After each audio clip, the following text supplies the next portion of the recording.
बिस्मिल्लाहिर्रहमानिर्रहीम। नाज़रीन अस्सलाम वालेकुम। मैं हूं आपका मेज़बान साबिर शाकिर। वफाक तारीख़ हुकूमत इस्लामाबाद से 3-4 खबरें हैं, सब की सब इंपॉर्टेंट हैं, गौर से सुनने वाली हैं। खबरें ज़्यादा हैं, वक्त कम है, इसलिए बगैर किसी तमहीद के खबरों की तरफ चलते हैं। पहली खबर जो सबसे ज़्यादा इस वक्त टॉक ऑफ द टाउन है, उसमें मैं अपना पॉइंट ऑफ व्यू भी देना चाह रहा हूँ और उसमें असल खबर क्या है वो भी आपको बताना चाह रहा हूँ। वो है पाकिस्तान तहरीक इंसाफ। पाकिस्तान तहरीक इंसाफ के अंदर इख्तलाफात की खबरें चल रही हैं। कभी एक बयान आ जाता है, कभी दूसरा आ जाता है। और जब से सेक्रेटरी जनरल उमर अयूब खान साहब ने इस्तीफा दिया है, उस वक्त के बाद तो इन खबरों में बहुत ज़्यादा शोर शराबा पाया जाता है। और जो इमरान खान साहब के मुखालिफिन हैं, पाकिस्तान तहरीक इंसाफ के मुखालिफिन हैं, जो चाहते हैं कि पीटीआई को तोड़ा जाए, इमरान खान साहब को कमज़ोर किया जाए, इसकी सियासी कुव्वत को तोड़ा जाए, वो इन खबरों को बहुत ज़्यादा हाईलाइट कर रहे हैं और इनमें मिर्च मसाला डाल रहे हैं और ज़ोर शोर से बयान कर रहे हैं।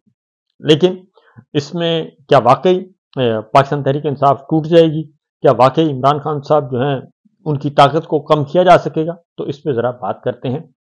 पहली बात तो ये है कि ये मुश्किल हर वक्त ये मुश्किल जो है हर जमात पे, हर लीडर पे आता है। और चूंकि इमरान खान साहब इस वक्त मकबूल तरीन, तगड़े तरीन सियासी रहनुमा हैं, पाकिस्तान तहरीक इंसाफ पाकिस्तान के अंदर और बाहर इतनी ज़्यादा मकबूल हो चुकी है कि किसी के वहम गुमान में भी नहीं था। और ऑलमोस्ट इस वक्त 65 से 70% लोग इमरान खान साहब के साथ जुड़े हुए हैं। कोई आपस में कंपैरिजन नहीं है। एक तरफ अकेले इमरान खान, दूसरी तरफ तमाम के तमाम सियासी जमातें, उनके सहूलतकार, स्टैब्लिशमेंट सारे जमा भी हो जाएं, सब मिल भी जाएं, अदलिया भी मिल जाए और ब्यूरोक्रेसी भी मिल जाए, पुलिस भी मिल जाए, सब के सब मिल जाएं और फिर भी इमरान खान साहब को हरा नहीं सकते, पाकिस्तान तहरीक इंसाफ को शिकस्त नहीं दे सकते। ये हकीकत है। इस वक्त भी अगर इलेक्शन हो जाएं और 6 महीने बाद भी होते हैं, साल बाद भी होते हैं, 2 साल बाद होते हैं, इलेक्शन नहीं जीत सकते ये लोग और ना ही पाकिस्तान आगे बढ़ सकता है। इसलिए नहीं बढ़ सकता कि इन पे कोई एतबार, लुटेरों पे कोई एतबार करने के लिए तैयार नहीं। लिहाजा अब तक जितनी भी कोशिशें की गई पाकिस्तान तहरीक इंसाफ को तोड़ने की, इमरान खान को कमजोर करने की, वो सब की सब हो चुकी हैं नाकाम। अब एक और काम होता है। अब वो होता है कि जिस सियासी जमात को अंदर से ही कमजोर कर दिया जाए। और चूंकि इमरान खान साहब जेल में हैं और उन तक तमाम रहनुमाओं की एक्सेस नहीं है, उनकी रसाई नहीं है, उनकी मुलाकातें नहीं हो पाती, बहुत कम लीडरशिप की मुलाकातें हो रही हैं, तो उसकी वजह से मजीद अब ऐसे माहौल में शक का बीज आसानी से बोया जा सकता है। तो वही शक का बीज इस वक्त इमरान खान के जो मुखालिफिन हैं, सियासी हैं या गैर सियासी हैं, वो ये नफरत का बीज, शक का बीज बो रहे हैं। और ये बड़ी पुरानी तरीका है कि आपस में ही उनको लड़ा दिया जाए, डिवाइड एंड रूल, यानी कि इनको आपस में लड़ाएं, आपस में ये दस्तों गिरेबान हो और हम आराम से बाहर बैठ के मौजें करें। ये होता है। तो अब भी यही हो रहा है कि जिन लीडरों की, जिन रहनुमाओं की, जिनकी कुर्बानियां बहुत है इस वक्त, पाकिस्तान तहरीक इंसाफ के जितने भी लोग हैं, ये सब कुर्बानियां दे के, जेलें देख के, अपना घर बार बर्बाद करके, कारोबार बर्बाद करके, मारें खा के, अपनी माओं बहनों बेटियों की बेतौकीरी करवा के ये इस वक्त असेंबली में पहुंचे हैं। तो सबकी ही कुर्बानियां हैं। तो अब यहाँ पे वो जो शक का बीज बोया जाता है और फिर हसद का बीज बोया जाता है कि देखें आपने ये किया था, ये अंदर ही होते हैं 2-4 शरारती अनासर, वो एक दूसरे के कान में बात करते रहते हैं। तो जो सादा लोग होते हैं, जो समझते नहीं है, वो कहते हैं यार बात तो बड़ी कर रहा है, मेरी ही कुर्बानी की बात कर रहा है कि मैंने इतनी कुर्बानी दी है, तो ये मेरी ही बात कर रहा है, हाँ मुझे तो वाकई मेरा हक नहीं मिला। तो इस तरीके से जो बहुत कुछ बेचारे सादा लोग होते हैं वो नहीं समझते और वो होते हैं जी फ्लेयर अप होते हैं। तो वही कुछ इस वक्त पाकिस्तान तहरीक इंसाफ में हो रहा है कि कुर्बानियां सबने दी हुई हैं। अब जाहिर है लीडर ऑफ अपोजिशन किसी एक ने बनना था, फैसला इमरान खान साहब ने करना था, उमर अयूब साहब बन गए। सेक्रेटरी जनरल किसी एक ने बनना था, चेयरमैन किसी एक ने बनना था। अब सबको तो नहीं हो सकता, नंबर 1। नंबर 2, इमरान खान साहब जेल में है, इसलिए मजीद परेशानियां।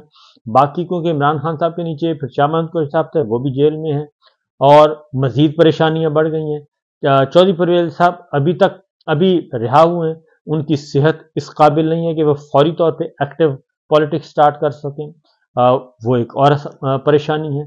तो ये सारी की सारी परेशानियां जो हैं वो मिल गई हैं। फिर शेर अफजल मरवत साहब हैं, वो अलग से परेशान हैं और क्योंकि उन्होंने मैंने आपको बताया था कि उन्होंने क्रेज से निकल के बहुत ज़्यादा खेले हैं वो, और ऐसी बॉलों को भी खेले हैं कि जिनका खेलना ज़रूरी नहीं था, ऐसे बयाना दिए जिनकी ज़रूरत नहीं थी। तो बहरहाल वो अपनी जगह पे हैं कि जी मैंने खड़ा किया तो मुझे इग्नोर किया जा रहा है। बहरहाल सूरत हाल ये है कि ये आखिरी कोशिश है पाकिस्तान तहरीक इंसाफ को तोड़ने की, अंदर से तोड़ने की, क्योंकि पार्लिमानी पार्टी बन गई। अब सारे अरकान को सोचना चाहिए कि आप सारे तो आ गए हैं ईवान में, और ईवान में आके आपको स्ट्रेंथ शो करनी है, ताकत दिखानी है, यूनिटी दिखानी है, इत्तेहाद दिखाना है, इत्तेफाक दिखाना है। अगर आप इत्तेहाद इत्तेफाक नहीं दिखाएंगे तो उसके बाद फिर आपस में ही आप दस्तों गिरबां होंगे।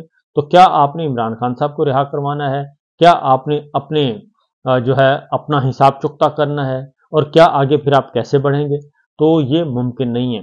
लिहाजा इस तरह के जो शरारती अनासर हैं इस वक्त काम कर रहे हैं, और इमरान खान साहब को जितनी आधी बात पहुंचती है, पूरी पहुंचती है, कैसे पहुंचती है, तो होना तो ये चाहिए। लेकिन एक बात मैं बता दूं कि जो भी इस वक्त इमरान खान साहब के साथ से अलहदा होगा और उनके मोटो को, उनके मंशूर को छोड़ के अपने ज़ाती मफादात में लग जाएगा, ये बात जहन में रखिएगा, पता चल जाता है।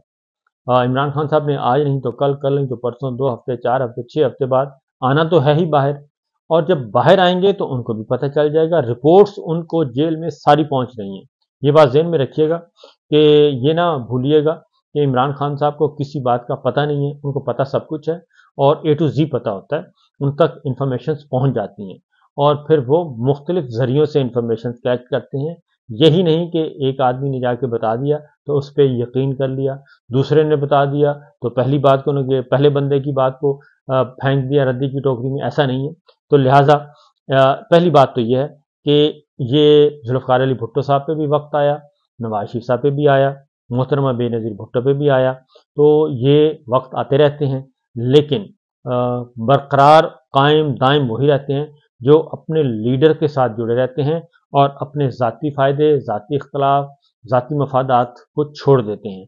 तो इसलिए ये सिचुएशन है, बिल्कुल अंदर होंगी, नाराज़गियाँ भी हैं। उसमें शेर अफजल मरवत साहब को अपनी नाराज़गी है, फवाद चौधरी साहब को अपनी नाराज़गी है, फिर रऊफ़ हसन साहब वो एग्रेसिव हैं, वो भी गला कटवा चुके हैं। अब कुर्बानियाँ देने वाले हर बंदे ने कुर्बानी दी हुई है, और हर बंदे की फैमिली डिस्टर्ब है, हर बंदे का कारोबार डिस्टर्ब है, अभी भी बहुत सारे रूपोश हैं। फिर जो सबसे ज़्यादा कुर्बानियाँ देने वाले हैं वो तो बेचारे वो हैं जो जेलों में अभी भी गल सड़ रहे हैं, और मियाँ महमूद रशीद हैं, एजाज चौधरी हैं, उमर सरफराज चीमा हैं, हस्सान न्याजी हैं, सियासी असीरान हैं, सियासी कैदी हैं, 9 मई की आड़ में बेशुमार लोग हैं, डॉक्टर यास्मीन राशिद है, आलिया हमजा है, और उसके बाद सनम जावेद है। ये सारी फिर किधर जाएंगी? ये जितनी भी ख़वातीन हजरात गिरफ्तार हैं, सैकड़ों कारकुन जेलों में पड़े हैं, वो अभी भी गल सड़ रहे हैं बेचारे, एक एक साल हो गया है, सवा सवा साल होने को है, तो उनकी कुर्बानियाँ किधर जाएंगी? तो इसलिए ये जो जिताना को शुरू कर देते हैं ना जी, कि जी मैं ये कर रहा हूँ तो मैंने ये किया, तो मैंने ये किया, तो उसने कुछ नहीं किया, तो उसने कुछ नहीं किया, ये हालात व वाक़यात अल्टीमेटली ऐसे लोगों के हक में फिर बाद में अच्छा नहीं होता। तो जो इस वक्त जुड़ा रहेगा, साबित कदम रहेगा, उसको ज़रूर फल मिलेगा। और इमरान खान साहब ने आना ही आना है बाहर, आज नहीं तो कल, कल नहीं तो परसों, वो तो आएंगे, और आएंगे पार्टी की लीडरशिप भी संभालेंगे, इलेक्शन भी लड़ेंगे, इलेक्शन जीतेंगे भी, और हुकूमत भी बनाएंगे। तो लिहाजा ये है वो सूरत हाल। तो मेरा ख्याल है कि बातें सारी आपकी समझ में आ गई होंगी जो मैं करना चाह रहा हूं, क्योंकि इस वक्त लड़ने का वक्त नहीं है आपस में, बल्कि अपने मुखालफिन के खिलाफ डट कर लड़ने का वक्त है। उसकी वजह यह है कि अभी तो आपको फल मिलने वाला है, और वो फल पक चुका है, और उस पके हुए फल को आने से पहले ही आपके दरमियान लड़ाइयाँ करवाई जा रही हैं। तो आप उन अनासिर को समझें जो आपके कानों में आके बात करते हैं, और वो आपके मुखलिस नहीं हैं, वो सहूलतकारों के साथ मिले हुए हैं। तो कुछ नून लीग के साथ मिले हुए हैं, कुछ पीपल्स पार्टी के, क्योंकि सबका फायदा यही है कि आप में यूनिटी ना हो। इसीलिए उमर अयूब साहब ने इस्तीफा दे दिया, और उमर अयूब साहब ने इस्तीफा दिया, लेकिन उनका इस्तीफा पार्लिमानी पार्टी ने रिजेक्ट कर दिया। और चूंकि जब उन्होंने इस्तीफा दिया तो साथ ही शेर अफजल मरवत साहब का ट्वीट आ गया, और वो आ गया शिबली फराज साहब के खिलाफ। अब शिबली फराज जो हैं अपोजिशन लीडर हैं सेनेट में, اور عمر ایوب ہیں اپوزیشن لیڈر قومی اسمبلی میں، دونوں امپورٹنٹ پوسٹیں ہیں اور دونوں کو عمران خان صاحب نے اپوائنٹ کیا ہے۔ اس کے بعد شبلی فراز صاحب کے استعفے کا مطالبہ آ گیا اور اس کے بعد پھر رؤف حسن اور فواد چودھری صاحب کا آپس میں شروع ہو گیا کراس ٹاک، اور وہ بھی سوشل میڈیا پہ، براہ راست الیکٹرانک میڈیا پہ۔ تو میرا اپنا خیال ہے کہ یہ باتیں درست نہیں ہوں گی، ان کے اپنے فائدے میں نہیں ہیں، کیونکہ جو اس وقت زیادہ خاموش رہے گا، خاموشی سے کام کرے گا اور وہ عمران خان کے منشور سے جڑا رہے گا، پی ٹی آئی کے منشور سے جڑا رہے گا، میرا خیال ہے الٹیمیٹلی پھل اسے ہی ملے گا۔ بہرحال دیکھتے ہیں آگے آگے کیا ہوتا ہے۔ اگلی خبر جو ہے، کیونکہ جو چیزیں ہیں اس سے کہیں زیادہ، اگلی خبر ہے جی کہ الیکشن کمیشن سے پارٹی انتخابی نشان واپس لینے کا اختیار جو چیلنج کیا گیا ہے، اس میں منگل تک مہلت مانگی ہے وفاقی حکومت اور الیکشن کمیشن نے۔ اظہر صدیق صاحب ایڈوکیٹ ہیں، انہوں نے اسلام آباد ہائی کورٹ میں ایک مخصوص نقطہ چیلنج کیا ہے اور اس میں چیف جسٹس عامر فاروق صاحب ہیں۔ انہوں نے کہا جی دیگر فریقین اگر جواب جمع کروانا چاہتے ہیں تو اگلے منگل تک جمع کروا سکتے ہیں۔ پوائنٹ کیا ہے؟ پوائنٹ یہ ہے کہ الیکشن کمیشن سے پارٹی انتخابی نشان واپس لینے کا اختیار جو ہے وہ معاملہ ہے کہ کیا پارٹی انتخاب جو ہے الیکشن کمیشن پارٹی سمبل انتخابی نشان واپس لے سکتی ہے، یہ ہے مسئلہ۔ یہی سپریم کورٹ کے فل کورٹ میں اس وقت زیر بحث ہے کہ پارٹی الیکشن کمیشن کے پاس کیا اختیار ہونا چاہیے اور کیا نہیں ہونا چاہیے، کیونکہ یہ پچھلا الیکشن جو ہوا ہے یہ الیکشن کمیشن کی اور جناب قاضی صاحب کی اور پھر اسٹیبلشمنٹ کی، کیونکہ اسٹیبلشمنٹ تو پیچھے رہ کے کام کر رہی تھی، سامنے تو الیکشن کمیشن تھا اور قاضی صاحب تھے، تو انہوں نے بلے کا نشان والا فیصلہ دیا، الیکشن کمیشن کے فیصلے کو ٹھپا لگایا۔ تو معاملہ یہی ہے کہ کیا الیکشن کمیشن پارٹی انتخابی نشان واپس لینے کا اختیار رکھتا ہے یا نہیں، اور یہ اختیار واپس لے لینا چاہیے، کیونکہ اس وقت ساری لڑائی جو چل رہی ہے وہ یہی ہے۔ تو لہٰذا ایڈیشنل اٹارنی جنرل آئے تھے، انہوں نے کہا کہ جی اسی نوعیت کا کیس سپریم کورٹ میں ہے، تو اظہر صدیق صاحب نے کہا کہ ایسا نہیں ہے، نہ ہی سپریم کورٹ میں یہ نقطہ زیر بحث ہے اور نہ ہی لاہور ہائی کورٹ میں، یہ سیکشن 215 ہے وہ میں نے چیلنج کیا ہوا ہے، وہ یہی ہے کہ الیکشن کمیشن کے پاس انتخابی نشان واپس لینے کا اختیار ہونا چاہیے یا نہیں ہونا چاہیے، اس پہ بات ہو رہی ہے۔ تو پاکستان تحریک انصاف سنی اتحاد کونسل کی جانب سے کون ہے پتہ نہیں، وہ آئیں یا نہ آئیں، چیف جسٹس صاحب نے کہا، تو میرا ان سے کوئی تعلق نہیں ہے، میں نے آئین اور الیکشن ایکٹ میں تضاد پر بات کرنی ہے، میں اس لیے یہاں آیا ہوں، اظہر صدیق صاحب نے کہا۔ اور انہوں نے کہا کہ دیگر ہائی کورٹس میں اس تضاد کو چیلنج نہیں کیا گیا، اس لیے میری یہ درخواست ویلڈ ہے، اور میں نے کل سپریم کورٹ میں انہوں نے کہا کہ میں نے ساری سماعت دیکھی ہے، اس میں بھی کوئی ایسی چیز نہیں تھی۔ اور سلمان اکرم راجہ صاحب نے جو الیکشن کمیشن میں درخواست دائر کی ہے وہ انتخابی نشان لے لیں، مگر فارم 33 میں جماعت پی ٹی آئی لکھیں۔ اظہر صدیق صاحب نے کہا کہ وہ یہ بھی وہاں پہ انہوں نے یہ بات کہی ہے۔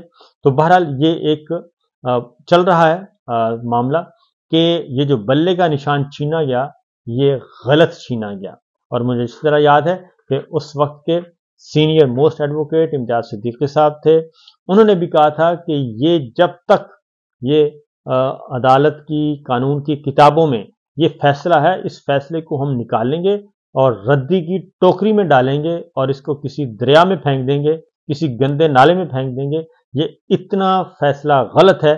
اگر یہ رہا تو اس کا مطلب ہے پاکستان میں آئین، قانون، جمہوریت اور بنیادی حقوق جو ہیں وہ پھر نہیں ہیں، تو لہٰذا یہ آگے آگے بڑھ رہا ہے۔ پھر ایک اور خبر ہے آپ کے ساتھ شیئر کرنی ہے، اور وہ ہے جی کہ کل قومی اسمبلی میں جلدی ایک قانون منظور کروایا گیا، اور وہ قانون ہے ریٹائرڈ ججوں کو الیکشن ٹریبیونل میں لگانا۔